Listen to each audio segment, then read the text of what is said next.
We are going to get started here in just a minute. Thank you all for joining us. Just a couple of housekeeping items before we jump in. If you have any questions during the presentation, there is a chat on the right side of your screen. Go ahead and drop any questions that you have into that. We will answer those as we go. We don't necessarily wait until the Q&A at the end. We like to keep these sessions as interactive as possible. This is a conversation. We want it to be a conversation with all of you as well. And then just a note, you will receive the recording of this conversation in your inbox as soon as the session is finished. But we're excited to chat today. This is a really, we've been talking about unified measurement from a Rockerbox perspective for a while now. And one of the core kind of like foundational aspects of coming to unified measurement is both the concept of validation and calibration. And the two methodologies that we use most commonly for validation are MMM and testing. And so I'm excited to have the panel here today to kind of chat through these in a little bit more depth. But before we dive into the questions themselves, I'd love to have these two gentlemen introduce themselves. Will, we can start with you. Sure. Hi, really excited to be here. This is going to be a great session. My name is Will Burghes. I run professional services here at Rockerbox. Hey everyone, also excited to be here. My name is Eli Hile. I am a senior director of data and analytics, currently working for Tombras, but I've worked in analytics for over 8 years now, as sort of having to adapt to the changes in the landscape and how attribution and testing has had to evolve over time. So looking forward to getting into it today. Awesome. Thank you both. All right. Well, before we jump into the first question, I do want to, I mentioned validation and calibration, and I think that right now, from an industry perspective, these terms are being used a little bit interchangeably in some cases. And so to kind of draw a line in the sand and just kind of define both of these terms from our perspective, I think that would be really helpful before we dive into the presentation. So first, validation. This is the process of assessing the accuracy and reliability of attribution results using external data or methodologies like testing, MMM, sometimes surveys or other analyses will be used for this as well. And then calibration is the process of adjusting attribution results using validation methodologies to create a unified KPI that better reflects true marketing impact. So I wanted to kind of separate those out because during this presentation, we are going to mention both validation and calibration. I just want to make sure we're all talking about the same thing at the same time. So kind of to jump off here, accurate marketing measurement relies on a strong foundation, right? But even the best attribution models can falter without proper validation. So to kick things off, I would love to toss this first question over to Will, which is, why is validation essential for achieving more accurate attribution results, and what key benefits does it bring to marketing measurement? Sure thing. So the way that I think about this is to think about the fact that no model is truly a perfect representation of the world. Every model is just an approximation of what you think reality represents. And so as a result, if you're making decisions just based on one model, you're always going to have that doubt in your mind about whether that model is truly an accurate representation of the world or whether there are some flaws in it. And so the best thing that you can do is to try a few different measurement techniques and bring them all together so that you're able to cross-reference them, validate them from one another, and ensure that you're really using the best data that you possibly can to make decisions. So what benefits does it bring to marketing measurement? I mean, it really helps you just have that confidence that every decision you're making is grounded in truth to the extent that you can get close to it with the modeling work that you're doing.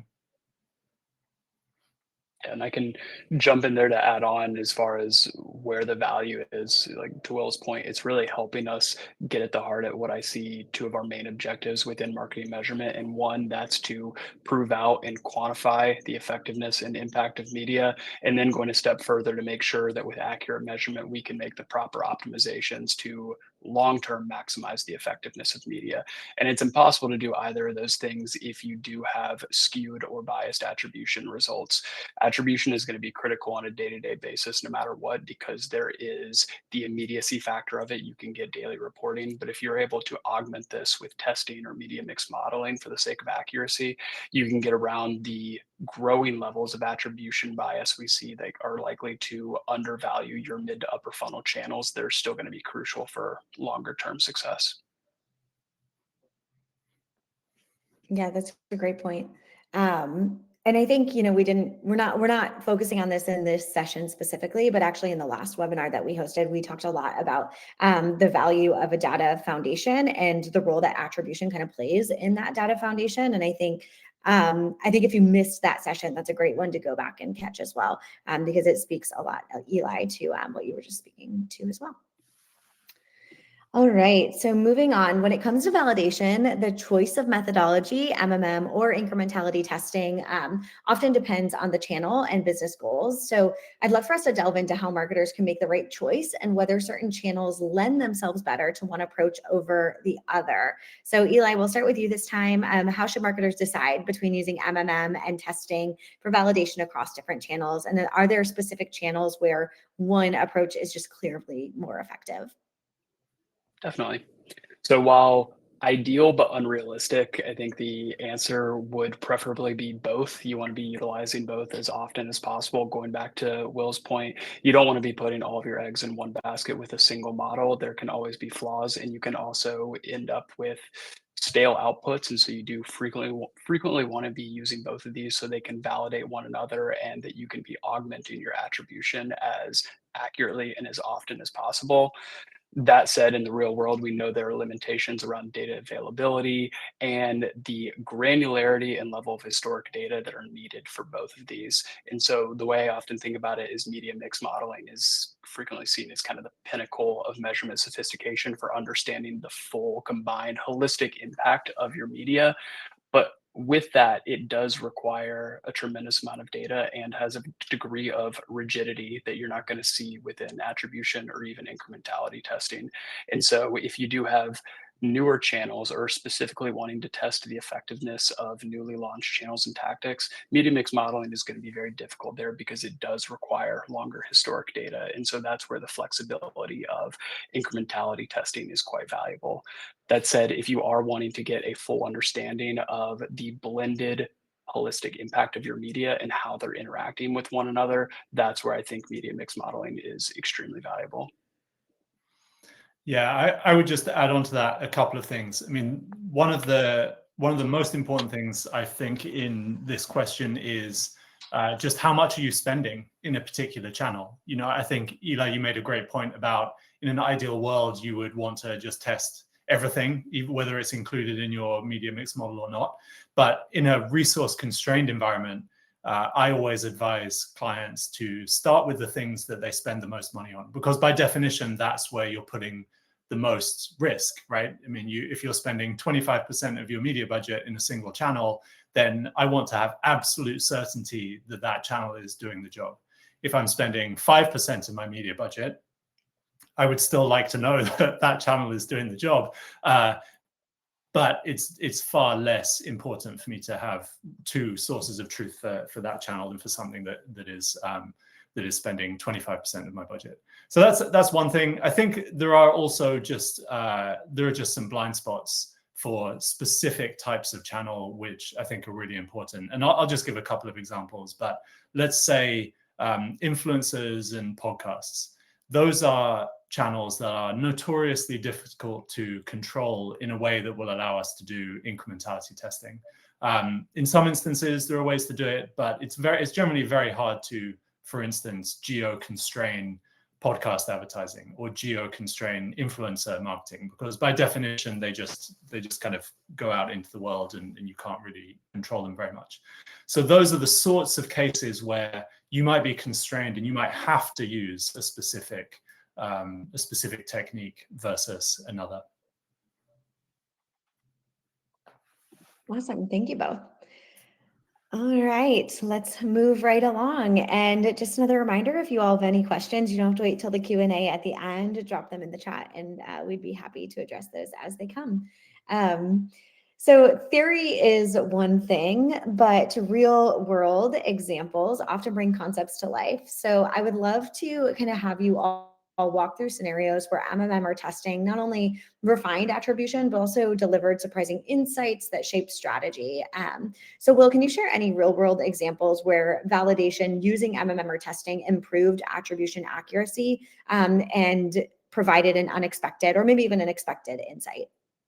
Yeah, absolutely. I think this is one of my favorite examples and one of my favorite, I guess, stories that I keep coming back to with clients, which is around the big differences that you can see in brand search and non-brand search when you run testing against them versus what you would see in attribution. So the example that I have in mind was a pretty big advertiser, and they were spending a lot in both brand and non-brand search. We had some doubts about whether brand search was really incremental. Was it actually driving the demand that it looked like it was driving based on attribution? And the reason that we had these doubts is that this particular advertiser was more or less a household name. So if you were in market for the products that they sold, you 99 times out of 100 people would have heard of who they are. So it seemed unlikely that us advertising against their brand name was doing anything other than just aid the navigation of users who already knew what they were looking for. They'd already made their decision. They were just coming to make that purchase. So we designed a couple of incrementality tests for them based on a difference in differences framework, which we can get into in more detail later. I won't go into that here. And what we found was that of the total attributed, multi-touch attributed conversions that were going towards the brand search tactic, only about 20% of those conversions were truly incremental. So in other words, 80% of those attributed conversions would have happened anyway, because people would have found the organic link that would have shown up top if there was no brand search spend, and they would have clicked on that link, gone to the site, made their conversion anyway.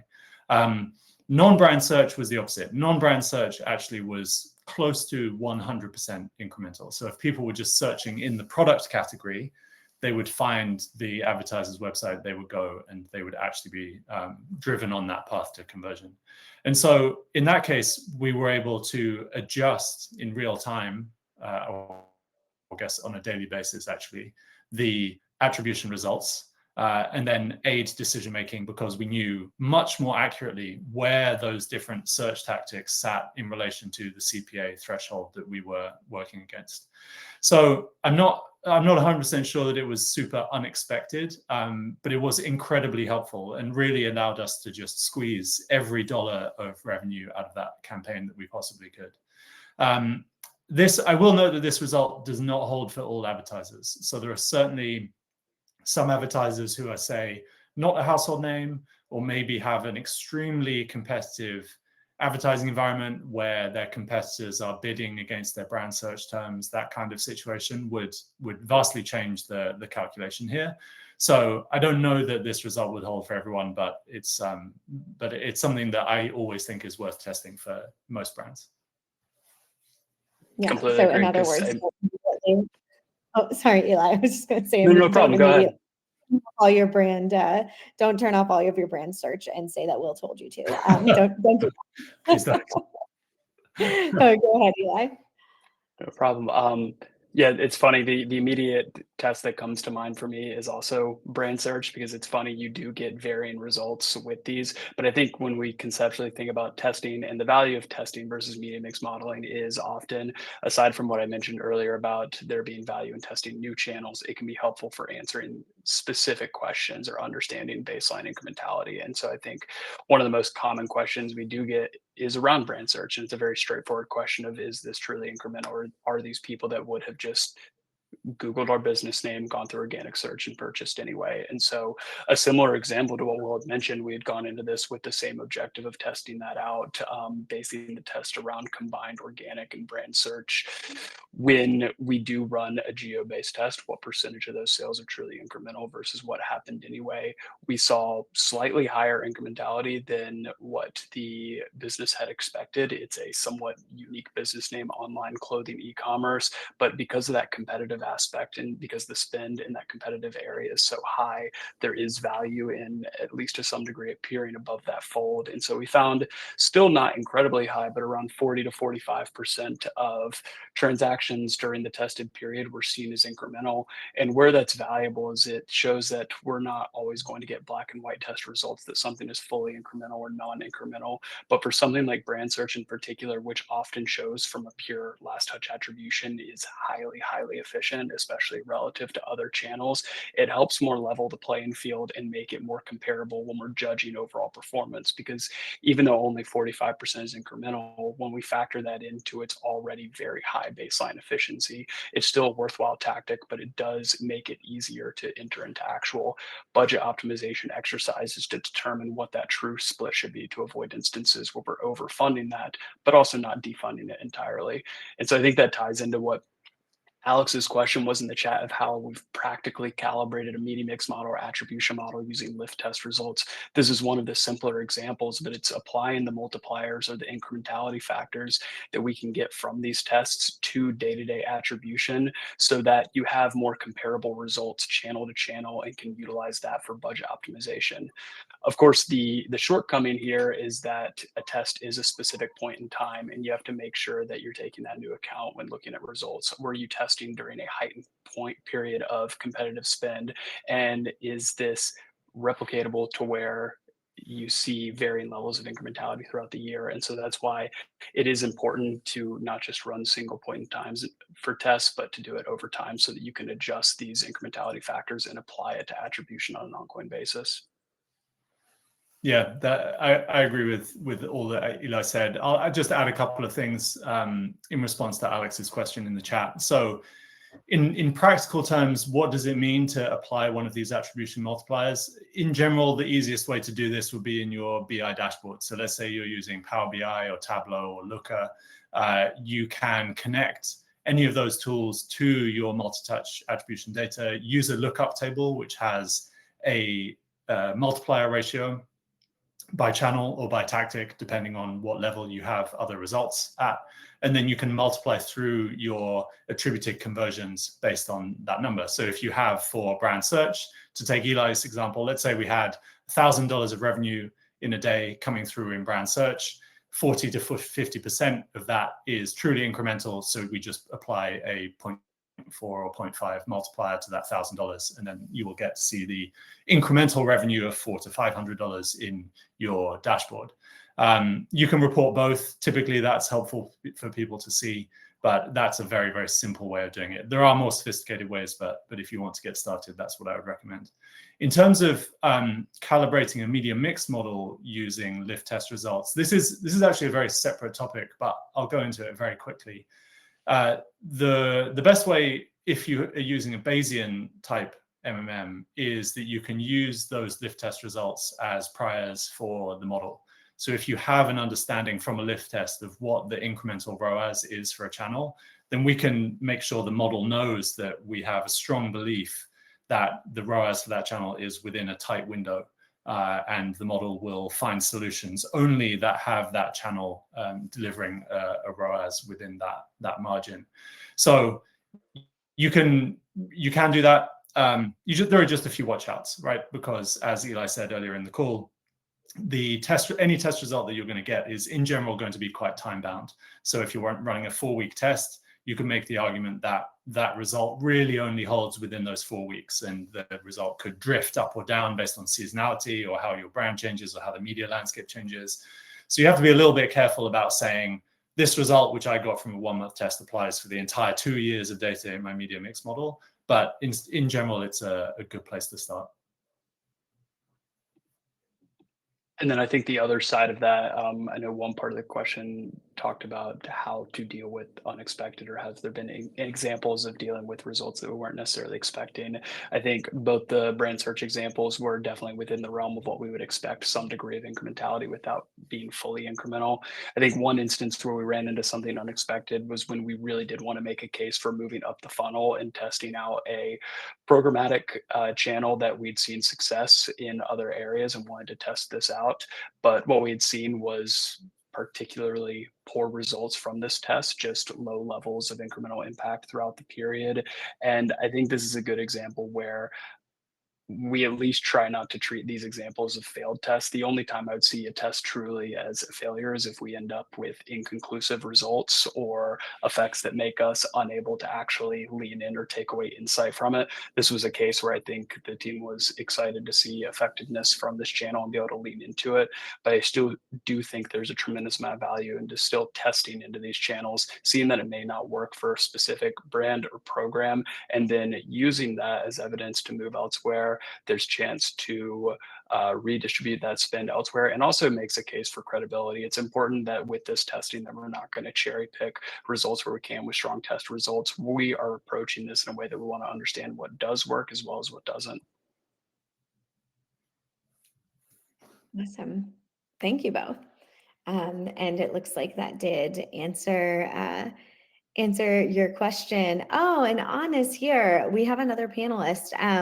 Aoun, if you want to just join the stage, you can jump right on into the conversation. You should have a button at the bottom of your screen that says go on stage. If you click that, you can come right on and join the conversation. I'm going to tee us up for question number 4 while you get on the stage. So validation can generate powerful calibration results, such as multipliers, but their value lies in how they're applied. So let's talk about actionable ways that marketers can integrate these insights into both immediate campaigns and broader strategies. What are some practical methods for integrating validation to obtain calibration results, like multipliers, into daily long-term decision making? And Will, let's toss it over to you and start there. Yeah, sure. So I think we gave a little bit of a kind of high level of this answering Alex's question, but the best way, or the way that I prefer, is always to use your validation methods to get you those calibration multipliers, and then use a BI tool to report out. So in general, the raw MTA data is fantastic. I mean, it's really good just because of how timely it is, frequency of updates and granularity. But in general, people prefer to be able to get their results in a format that is, let's say, similar to what their internal stakeholders want to see and are used to seeing.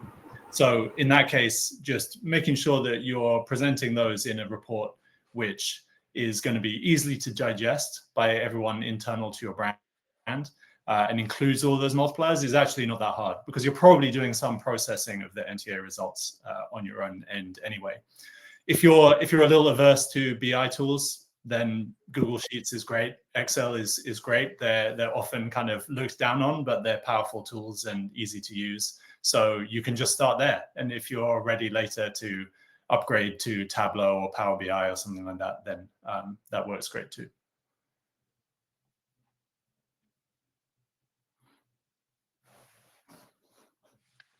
Just to build off of that a bit, to Will's point, like, it really is first figuring out how to incorporate that into day-to-day reporting. We know that there is the rigidity associated with testing and media mix modeling, that you're not going to get day-to-day reporting and insights that I think all of us have become accustomed to, and is necessary for not only reporting out performance, but also making optimization. So ensuring that you can maintain what's existing and the data you can get from individual platforms or whatever you're using for attribution, but then augmenting it with these lookups or with media mix model outputs to make sure that those are flowing into the day-to-day insights that you're getting. And where you can take this a step further from standard reporting is in budget optimization, allocation exercises, is understanding the marginal efficiency and value of additional spend relative to what you're spending now. And so if you're taking this not just from your standard attribution performance, but with augmented multipliers, you can run optimization scenarios to say, based off of existing budget levels, where is your strongest opportunity of the next dollar spent? And that can be really helpful mid-period or going into a month or quarter, understanding what total budget it's going to be. Is it shifting up and down, and where it's going to be most marginally efficient to remove or add the next dollar. Awesome. And I wanted to, oh, there you go. I was going to make sure you were all set up. Yeah, hi. Sorry about that. I'm not sure if you guys can actually see me. I could for a second. We can hear you great. We can hear you great. Yeah, but it's okay. We can hear you. So go ahead and jump right in. Okay. Well, as long as you can hear me to start off with, I guess that's more important than being able to see me and not hear me instead. Yeah, just to add on to what Will was saying, I think one of the things that becomes kind of important, especially like as you're doing this more long term, is to always do some back testing to see that even off of like your expected results, what is the kind of error rate that you actually end up seeing? Because a lot of times, especially when you're using MMM, right? The one piece that I don't see clients ask for, or even sometimes teams address internally, is what does the actual spread of expected results look like off of using MMM? It's almost always that we're going with the expected like mean outcome and not really talking about that, like what is the actual likelihood of that mean. Because once you start to go away from just saying that, like, okay, if we're going to spend X million dollars and get X result, and you start to go, let's just say, like more into the confidence interval of saying that if I was to spend this in television, or if I was to spend this much in paid social or whatever, what does that spread actually look like? Because sometimes you can actually deviate a little bit from let's say what's called like the optimal outcome, and not arrive at a very, very different solution, because it all really depends on like how much you're actually spending in those cases. So I think that's at least personally for me, that's a fairly important exercise to go through, because there's many instances where we're operating in verticals or with clients where the level of spend is high enough that you don't really need to be that glued to one specific set just because it looks like it's the most optimal result, because you could do something fairly different and not come out to a result that's very different in terms of what your MMM says in terms of your overall output. Yeah, it's a great point. And I wouldn't mind just building on it for 2 minutes actually, which is, I think what we get into here with a lot of advertisers is that people like certainty. And especially if you're in the business of justifying your media budgets to your finance department or something like that, then typically a question will come up like, well, if we give you $1 million of extra media budget, how much revenue will you get back?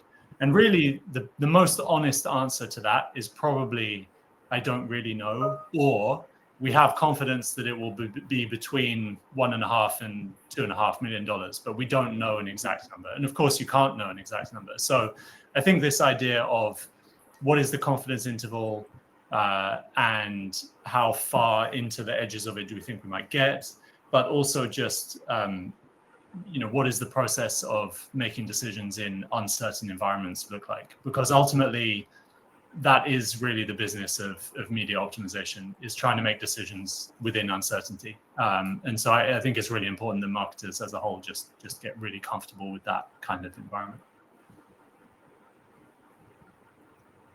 Awesome.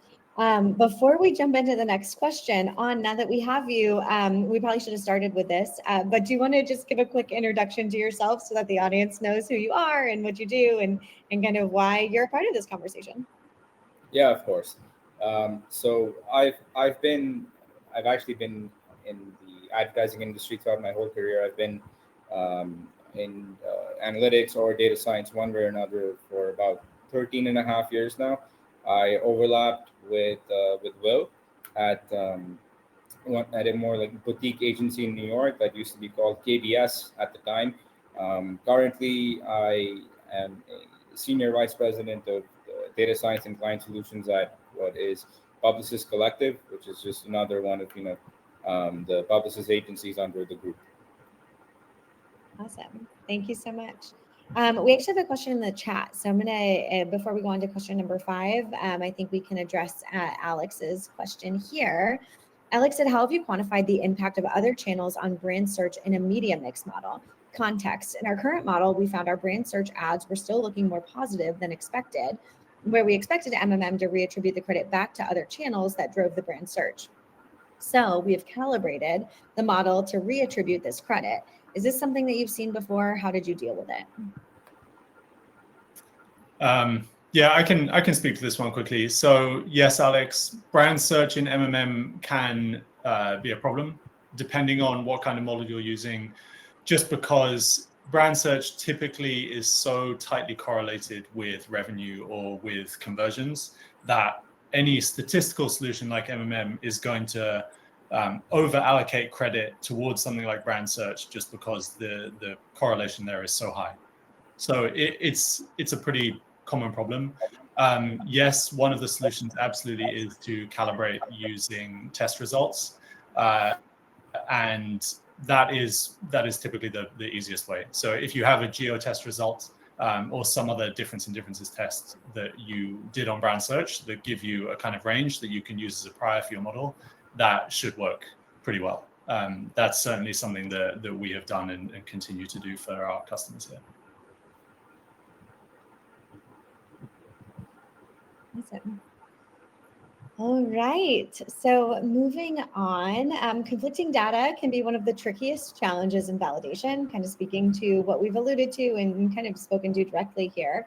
When MMM or testing outputs diverge from existing attribution data, how should marketers reconcile these differences and ensure that their decisions are still data-driven? Eli, let's go ahead and start with you on this one. Definitely.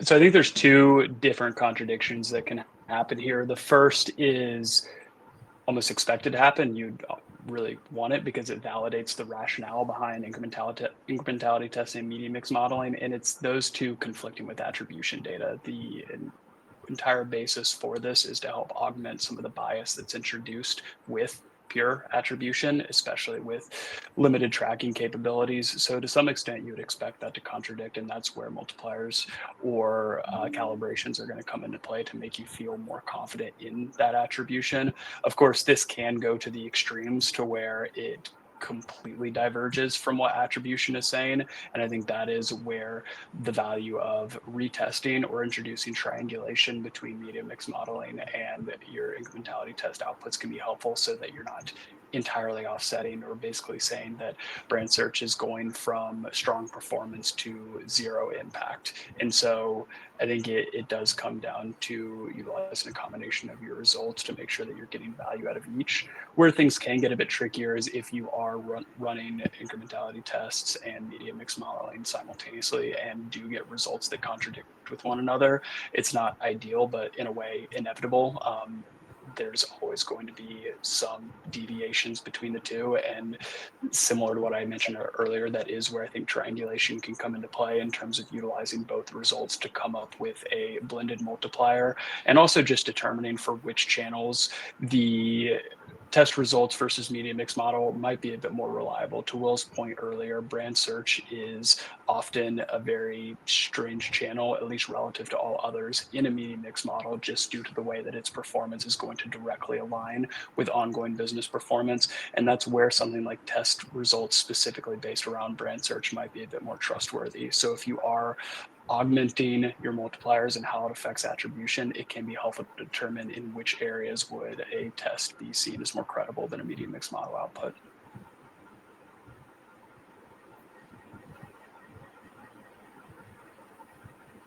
Yeah, I'm happy to add on to that. I think the first thing to note is that these contradictions should be expected. I mean, this is kind of not a bug, but rather a feature of the system, right? I mean, if you had 2 different methodologies for measurement and they both agreed perfectly for every channel, then you probably wouldn't need to use both of them. You could just rely on one, and you'd be certainly wasting a bit of your time. But by definition, what you are trying to find when you're measuring things in different ways is these differences. In general, the way that I would think about this, especially if you're looking at, for instance, MMM versus attribution, is that if there is a big discrepancy, that just means I should make that channel, that tactic, a high priority for testing the next time that I'm able to put a test in market, alongside the things that I mentioned earlier in the webinar, like how much are you spending in that channel and so forth. So typically very easy to handle these types of situations. They will always come up. It's inevitable. You should be frankly kind of expecting that they will show up from time to time, and it's just a great opportunity to bring something into your testing program. But Aoun, I don't know if you have any different perspectives on this. I mean, I think you guys answered for the most part all of it, but the only thing I would add is that, look, at the end of the day, the real purpose of all of this is to understand the consumption of media. And one of the most important things that you have to come back to for situations like this is the time frame that you're thinking about. So, MMM isn't going to answer every question as well, as other methods. So MMM is, to me, best suited for understanding what your like half year or perhaps annual budget for something like television should look like. But you're not going to try and use it to figure out that what does that mean for flighting television on a week-to-week basis, or if you should go ahead and buy a sponsorship over something like Thanksgiving, for example, right? Like that's not it's not the best suited tool for that sort of situation. So it really depends on the situation that you find yourself in and what it is that you're trying to answer. So I would say it's more time sensitive and specific in that sense too. So if the consumption a lot of times makes sense from a common sense perspective, then you also kind of have to go with your gut and not necessarily rely on just like one tool always. I think when Will and I have discussed this in the past, the one way I like to think of it is it's kind of like you have all these different tools and approaches, the same way that a team that's like forecasting weather events for the future is dealing with it, is that they have many different ways of looking at it. But then as you get closer to the actual date, they then switch off a couple of different models and start to basically evaluate which ones are performing the best. So it's no different in this case, right? That like if you're trying to understand a contradiction that's happening on trying to run an event for a week or a few weeks, and MMM isn't agreeing with that because it's always been used to allocate budgets at the start of the year on an annual basis, that's fine. It doesn't always have to line up. Yeah, those are great points. And I think it kind of, I think it's good for us to go into the next question, which is really kind of focusing in on this data foundation. We know that a strong data foundation is critical for effective validation and calibration, especially as measurement methodologies continue to evolve. What are some of the key steps that marketers can take to ensure that their data infrastructure is not only robust, but also future-proof? Will, let's go ahead and start with you. Oh boy, this is a big question. I mean, the best advice that I can give, I guess, is to track everything that you possibly can and collect as much data as you possibly can, obviously in a privacy safe way. And make sure that you have enough infrastructure in place, I guess, to maintain really robust connections. So if you're reliant on a lot of APIs, make sure that you have the resources to be able to maintain those APIs. Otherwise, we all know they're going to break pretty quickly. And to the greatest extent possible, make sure that all of that data is accessible to the analysts that need it, and that it is warehoused somewhere that it can be kept safe and secure and consistent for when it needs to be used. Collecting more data is always better than collecting less. The number of times that we have brands come and start to work with us, and we need, you know, a few years of data for the media mix model, and it's just very, very hard to get. It's always harder to get than people expect. But the more that you can just have that data foundation established and maintained, the more likely it is that you'll be able to get that data when you really need it, and it will be a much less painful process. So yeah, collect everything that you can with as much granularity as you can, keep it safe and secure. That's the best advice I can give, really. And this is kind of like equal parts a BI dashboarding organization question and actionability. But to that first part, along with what Will said about tracking as much historic data as possible, also proactively thinking about your media taxonomy, because if you're utilizing a media mix model that is having to utilize and incorporate years and years of historic data, it's going to make everyone's life easier to be able to pull that and properly categorize everything into the right channel, sub-channel, tactic buckets, and have that be consistent over time, which will help for eventual reporting, but also the ability to automate, or at least make it easier to refresh these models or run these tests down the road to properly bucket things how they're needed. And then as far as setting things up in a way that allows this to be easy to action off of, I think testing is a good example of this, because they usually recommend thinking backwards first, in the sense of how do you ideally want to use these test results? Is it with the mindset of calibration in mind? Is it to test out the success, failure, or just baseline incrementality of this channel? And making sure that you're going into this with a general plan of how to use it, so that you can then think backwards of what kind of data are we going to need to support that. If it is more calibration based, is there infrastructure in place now for blended performance measurement across channels, and the ability to utilize something like a lookup to apply multipliers, so that your output from a test or media mix model can actively adjust or feed into existing performance reporting?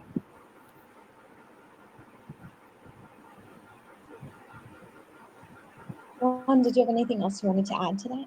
Yeah, I was just going to say the taxonomy point is actually very, very important, because you kind of, and going back to like what Will's initial point was, that like get as much as you can, because you can't retroactively measure what you have.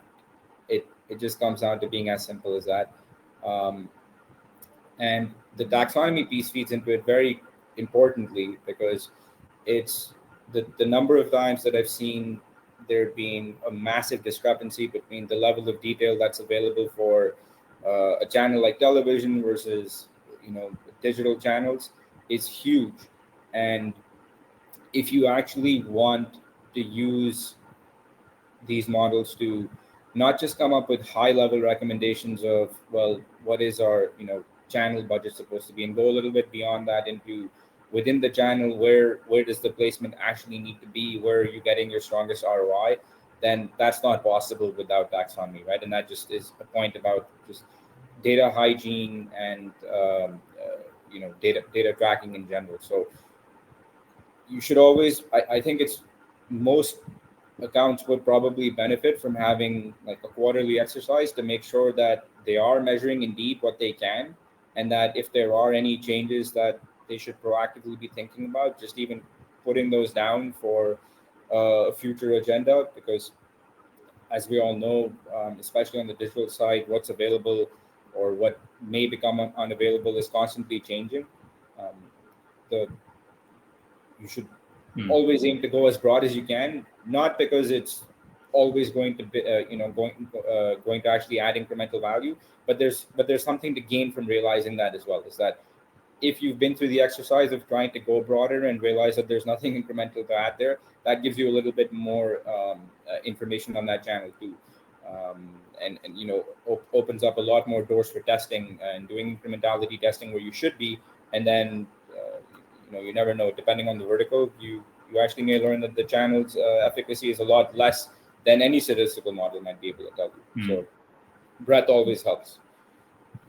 Yeah, it's a great point. I think the, you know, one thing which I always urge, which builds a lot on what Aoun just said, is just being really honest with yourself about what you do not have. What data do you not have and cannot get?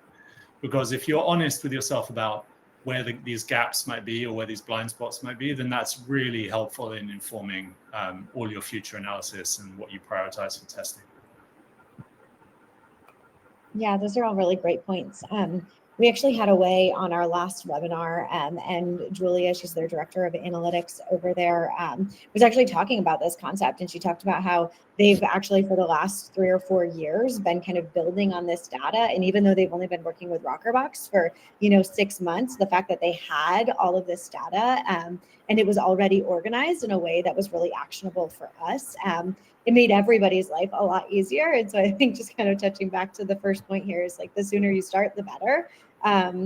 Like the best day, it's kind of like planting a tree, right? What is the saying? Like the best time to plant a tree was 7 years ago. The second best time is right now. So I think it's the same when it comes to collecting your data.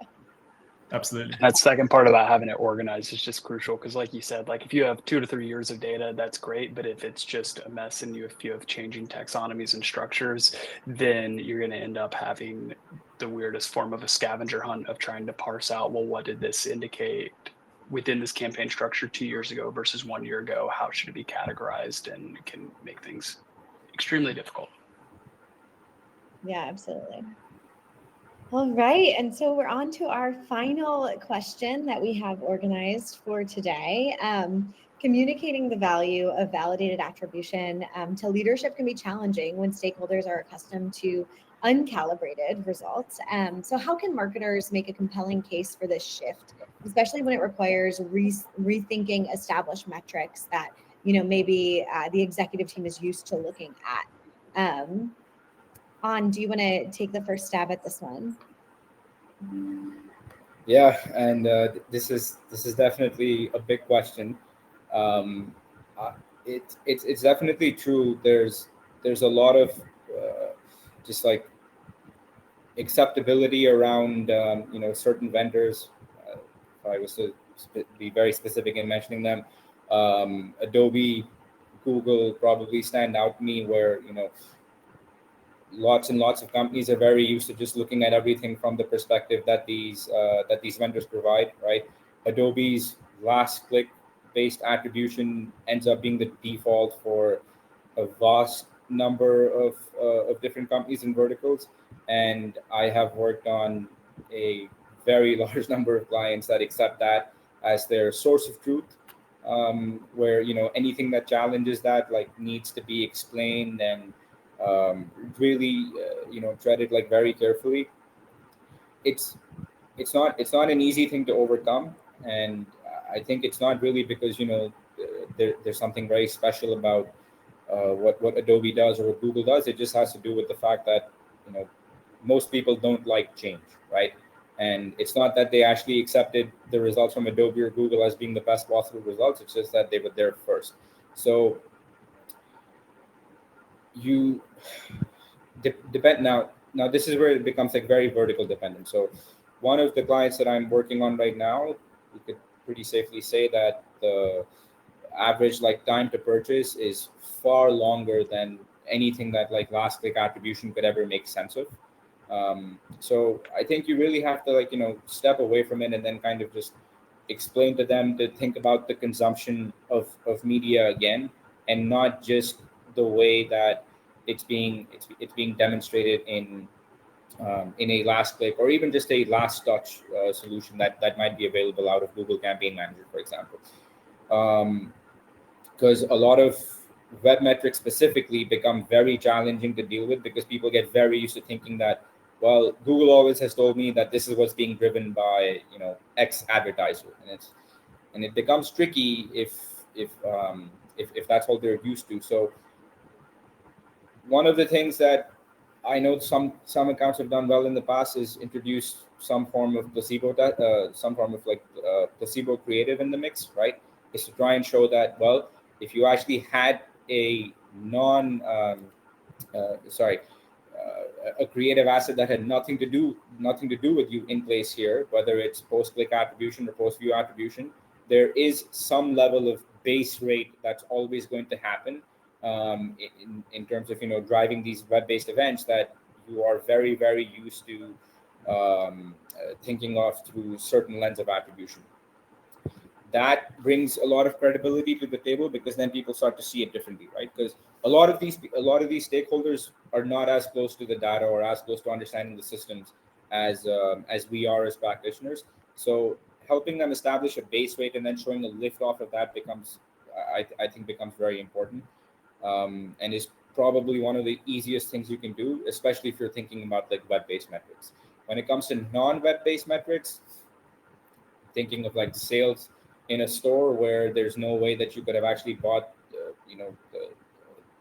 the purchase directly just through a website. Auto, I think, is a great example of that. In those cases, it becomes even trickier, because then you're dealing with a store-based entity on its own that is, trying to take a lot of credit for this. So for that, there's different ways of testing it out. I like to do a lot of geo-lift testing, especially for showing the difference between one approach versus another in similar markets, to see the lift that happens in one store versus another, especially if your client actually owns those stores and it's not a franchise-based model where you're working with like these completely independent entities. That is a very different and difficult conversation to have. But geo-lift testing can really help with that, because then you can always come back and say that we did something that was meant to be experimental in nature and have a decent set of conclusions to go off of now. Because a lot of the data that we collect is actually not experimental. It's not meant to be experimental data. It's just collected as it is.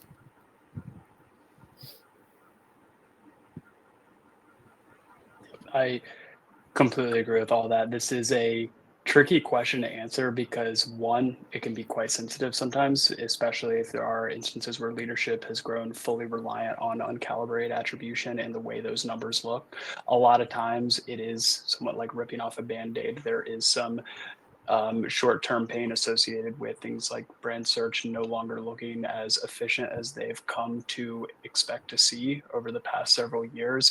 But it's also important to approach it as an opportunity cost situation. There is a lot more long-term potential upside in understanding where your real long-term gains are and trying to make the case that it's more of a situation of, while as of now uncalibrated attribution may look strong, the real long-term revenue upside or business upside of distributing spend and investment based off of true incremental returns is going to be what's most valuable from a media spend standpoint. And I think a lot of times when we see pure reliance on uncalibrated attribution, it can be a situation of overinvestment in the lower funnel, underinvestment within the mid to upper funnel. And so that can sometimes be tied to the need for consistent, immediate, short-term performance results. But if there is data to show potentially over time declines in search volume or brand demand, it could be enough to make the case for media at the time is over prioritizing immediate attribution, but is doing that at the detriment of actual brand growth or long-term opportunity. And so it is tricky and sometimes depends on the leadership, because in some cases there could be a hyper reliance on uncalibrated attribution results. In other cases, it could just be a situation where that's what they've gotten used to, and they might be more open to the idea of understanding that the current investment distribution may not be fully optimal, and that this approach of validation and calibration will help further optimize that. Yeah, it's a great point. I mean, I think some of this comes down to the personalities that you are dealing with. So Eli, you talked a little bit about kind of what is the upside, right? Like what is it that we're missing by not having this work done and not being able to optimize our media in this way? And that certainly appeals to a certain personality type, right? This idea of like a lost opportunity. But you might also have people, stakeholders in your organization who are more motivated by waste. Like if you can tell them not we're missing $5 million in revenue, but we're wasting $2 or $3 million in media spend, that might be equally motivating to people. So I think just understanding kind of what makes people tick in your organization and what is it that's going to be motivating to them is really key. I would say another thing is just try and tell stories about it. You know, there are pretty well documented public research papers that you could go and look at. So eBay did an amazing one back in 2014 where they were looking at their media effectiveness, and they determined that some of their spend was a complete waste of money. Tell a story about that, right? Like, this brand did this. This is what they found. This could be true for us as well. We need to go and investigate it. And if you can tell that story, maybe you can get approval to go and try and do a relatively low impact, low cost test, because of course you could do a holdout test where you're just removing some money from market, let's say from a handful of DMAs. There is an opportunity cost to that. There is a work and hours cost in terms of analyzing the results, but you're not asking for $1 million to go and run a test. You know, it's a much different kind of ask than that. And if you can prioritize for that something that is maybe a channel that you're relatively skeptical about, so maybe it's an affiliate or retargeting or something like that, and then you can show a result from that test, tell another story about that, talk about it in the context of your consumer journey. We know where this channel sits in the consumer journey. We know what kind of impact it has. Here is why we think that we're seeing this incrementality result for our core audience. Then maybe you can get approval and you can get buy-in from those stakeholders to do more and more and more and have more and more sophisticated tests in your plan. Awesome. Let's see. Oh, Alex has another question in the chat. How do you quantify the super long-term impact of upper funnel channels on revenue through driving brand awareness, et cetera, where even an MMM solution struggles to get a signal? It's a really good question. It's also a very, very difficult question, because I'll be curious to see what Will and Aoun say, but the unfortunate short answer to that is there's not a great way to quantify it. If you're thinking in terms of quantifying the actual impact, it's extremely difficult to do that, just because having a reliable counterfactual over that extended period of time gets quite messy. Your statistical significance starts to break down, and it's difficult to understand what would have happened versus what did. It's not to say that you can't still prove out that there is long-term impact and use supplemental tests or studies to help back into what that could be. Another an immediate solution is often brand lift measurement to understand those early signals of success. So focusing less on lower funnel KPIs that are going to be associated with an incrementality test, but running a brand lift test to understand, is awareness and consideration increasing within specific audience segments. Depending on the granularity of your first party data, you can also break down audience segments at the consideration level to see if you're seeing heightened penetration within some of your previously lower indexing groups.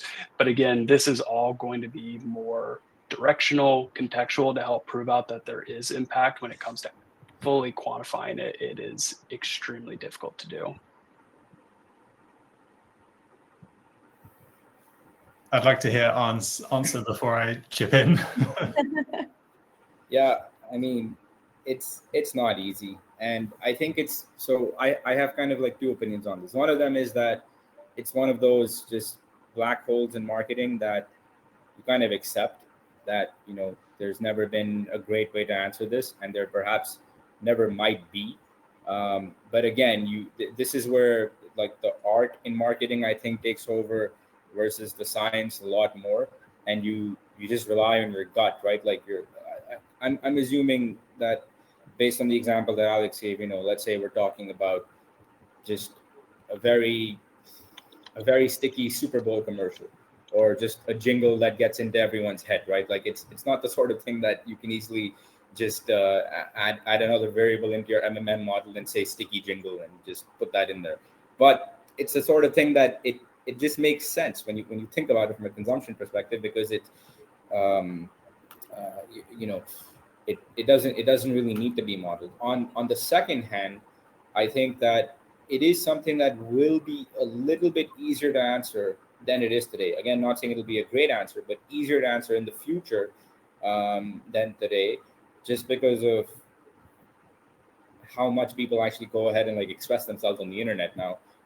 In response to everything, and it doesn't necessarily need to be a positive impact always. Like I think there's a case for like sometimes advertisers getting something very wrong in the upper funnel as well, that can actually have a very detrimental impact to their brand proposition or their value proposition, where things like sentiment analysis, when those get better in the future, and there's a lot of reason to believe that they will, just because of the way that LLMs have evolved in the last couple of years, the availability of this data.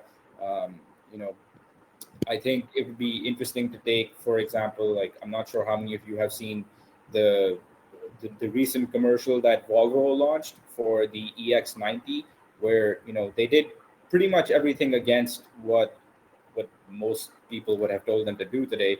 They went and shot almost a 4-minute commercial where they barely mentioned anything about the car, but just focused on a story behind it and really dug into their roots, where Volvo's proposition over the last couple of decades has always been like that they're a luxury brand, but it's been very focused on safety. It's always been a safety first message. They've not done things like BMW or Mercedes have, where it's very hyper focused on like driving or performance or anything like that. And they told a good story. They've gotten, I think, what is a phenomenal reaction. You can see in the direct comments that people are responding there, where they're saying that they would have not thought about Volvo, but something like this now makes them think about Volvo. It's not an ad that was made to get people to the Volvo website or anything, but it was a fantastic way of introducing a new product, and showing that there's more to them than just them like trying to sell you a car the same way that all of their competitors are. So is that going to register very easily in an MMM output? No. But there are other ways to look at it, where now you can make a case that you could probably try and keep track of the video views or something like this over time, see the initial response to it, and then to what Eli was saying earlier, if you have data that's available at the ID level, then probably the best proposition is to get into lifetime value, right? If an event like this gets you X number of incremental folks, just keep track of them over the next few years to see how many times they come back, right? Because a lot of, and this goes back to some of the questions we were answering earlier, but a lot of returning customers through a lot of attribution views are tagged as direct or organic, but you can always go back to how their journey started to begin with, because ROI in marketing is always going to be time sensitive. If you want to measure the ROI of a Super Bowl advertisement for an auto manufacturer over one day, yeah, it's not going to look great. But if you want to measure it over a couple of years, there's a very strong and compelling case as to why you would do that. So I think lifetime valuation, if you have the metrics, is probably your best way to do it.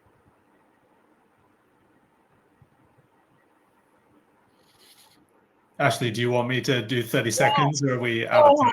Go ahead. Everyone who has to drop for your next call, go ahead and drop. All right. You'll get the recording. The way that I think about this is, if you think about your data foundation, right, MTA, that data, you can pretty much standardize those processes for any brand, right? You're going to be collecting data through the same API. Everything is very short term.